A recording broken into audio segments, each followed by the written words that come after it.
आदरणीय मेरे प्रिय दोस्तों और भक्तों, समस्त आकाश प्रतिध्वनित और समस्त पृथ्वी कब कांप गई।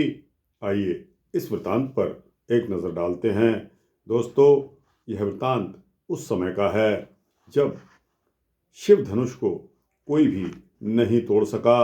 बड़े से बड़े बलवान राजा, वीर राजा उस स्वयंवर में वहाँ मौजूद थे और तब प्रासाद पर स्थित सीता के, उन स्त्रियों के और राजा जनक के तथा अन्य राजाओं के ऐसे बहुत से वाक्यों को सुनकर किंचित विस्मित मुख से श्री रामचंद्र जी धनुष के समीप जब पहुँचे, वहाँ पर जाकर उन्होंने धनुष को प्रणाम किया और उसकी प्रदक्षिणा करके मन ही मन ध्यान धरकर नमस्कार किया। उसके पश्चात नृपश्रेष्ठ राजा दशरथ, माता कौशल्या तथा गुरु वशिष्ठ को मन ही मन प्रणाम किया और पुनः बाएं हाथ से धनुष को पकड़कर अपने दाएं हाथ से उसकी प्रत्यंचा लेकर क्षण भर में सभा के समक्ष बाएं हाथ से धनुष को झुकाकर चढ़ा दिया। तदनंतर बाजे बजने लगे और चारण यश गाने लगे।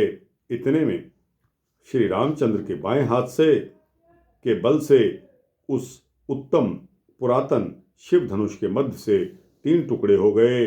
धनुष के टूटने से ऐसा विशाल शब्द हुआ कि समस्त आकाश प्रतिध्वनित हो उठा, पृथ्वी कांप गई। और हे पार्वती, उस समय तुम भी भय से हमसे चिपट गई थी। सर्व समूह विचलित हो गए थे, दिशाएं शुभित हो गई थी, तारे टूटकर पृथ्वी पर गिरने लगे थे, शेषनाग का सिर घूमने लगा था, सुगंधित वायु बहने लगी थी, देवता आकाश से फूल बरसाने और बाजे बजाने लगे थे, अप्सराएं नृत्य करने लगी थी और सभा मंडप में उत्तम ढोल और नगाड़े बजने लगे। नवीन वाक्यों तथा जय जय की ध्वनि होने लगी, वीरांगनाएं नाचने लगी और भाट आदि स्तुतित करने लगे तथा झरोखों में बैठी हुई स्त्रियां राम पर फूलों की वर्षा आदि करने लगी। फिर तो रावण चुपचाप लज्जा से नतशिर हो बिना लांग बांधे ही मुकुट रहित बड़ी व्यग्रता से शीघ्र ही वहां से निकल लंका को पलायन कर गया और क्षण भर भी वहां स्थित न रह सका।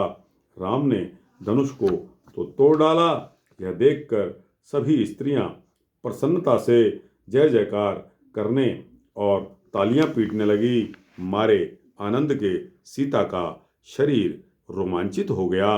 वे उत्कंठापूर्वक निमेष रहित अपने कमलवत नेत्रों से रामचंद्र की ओर निहारने लगी। तो दोस्तों, यह दृश्य उसी समय का है जब धनुष टूटा था और आकाश प्रतिध्वनित हो उठा था, पृथ्वी कांप गई थी।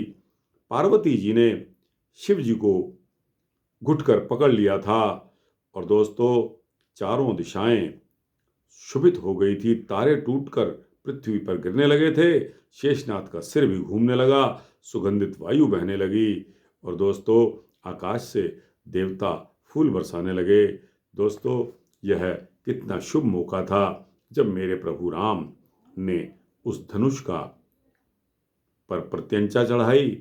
धनुष 3 भागों में विभाजित हो गया। तो दोस्तों, यह वृतांत यहाँ समाप्त होता है। आपको कैसा लगा? अच्छा लगा हो तो इसको लाइक और शेयर करते हुए अपने दोस्तों, भक्तों, मित्रों, जिज्ञासुओं को पहुँचाना और इस चैनल को सब्सक्राइब कर देंगे तो इसी तरह के सूक्ष्म भक्ति वृतांत आपके समक्ष में रखता रहूं। इतनी भगवान मुझे काबिलियत दे, मेरे में इतनी क्षमता उत्पन्न करे। जय श्री राम, जय श्री सीता रामचंद्र भगवान की जय।